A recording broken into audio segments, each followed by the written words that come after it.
Hi friends, అందరికీ నమస్తే. ఇవాళ మనం కొబ్బరి బొండంతో చట్నీ చేసుకుందాం. ఇది చాలా టేస్టీగా ఉంటుంది, చాలా రుచిగా కూడా ఉంటుంది. ఎవరైతే ముందుగా మన ఛానల్ అయితే చూస్తున్నారో ప్లీజ్ సబ్స్క్రైబ్ చేసి సపోర్ట్ చేయండి ఫ్రెండ్స్. మనం తాగేసి పడేస్తాం కదా కొబ్బరి బొండం, వాటర్ తాగేస్తాం, కానీ కొబ్బరి అందుకు చాలా టేస్టీగా ఉంటుందండి. చట్నీ చేసి చాలా రుచిగా కూడా ఉంటుంది. ఈ కొబ్బరి తలకి కూడా చాలా మంచిదండి, జుట్టు బాగా పెరిగిద్ది లేత కొబ్బరి కాబట్టి. ఇదంతా కొబ్బరి అంతా తీసేసుకున్న తర్వాత మనం క్లీన్ చేసేసుకోవాలి. అంటే చిన్న చిన్నగా వస్తాయి, పెంకుల్లాగా పీసులాగా, అదంతా క్లీన్ చేసి కడిగేసుకోవాలి. ఇందులోకి ఏమేమి కావాలో కూడా ఇవేమీ మనం వేపుకో అవసరం లేదండి, పచ్చిగానే మిక్సీ పట్టేసుకోవచ్చు.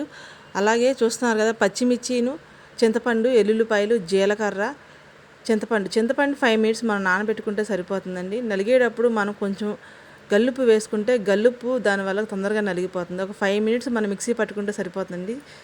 చూస్తున్నా, వెల్లుల్లి, చింతపండు అన్నీ వేసుకున్నాను. ఇప్పుడు మిక్సీ పట్టేసుకుని కచ్చిపిచ్చిగా నూరుకోవాలి. ఇలా కచ్చిపిచ్చి నూరితేనే పచ్చడి చాలా టేస్టీగా ఉంటుంది. ఈ చట్నీ కొంచెం తాలింపు వేసుకుంటే ఇంకా చాలా బాగుంటుందండి. తాలింపు వేసుకున్నాక వేడివేడి అన్నంలో కానీ, దోశలోకి కానీ, ఇడ్లీలోకి కానీ చాలా బాగుంటుందండి.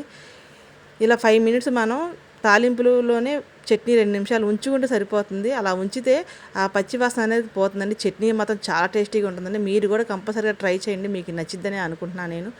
చూస్తున్నారు కదా ఎంత సింపుల్గా ఉందో. ఇలా కొబ్బరి చట్నీ చాలా బాగుంది కదండి. ఇది లేత కొబ్బరి కాబట్టి ఇంకా చాలా టేస్టీగా ఉంటుంది, మన జుట్టు కూడా బాగా పెరుగుతుంది.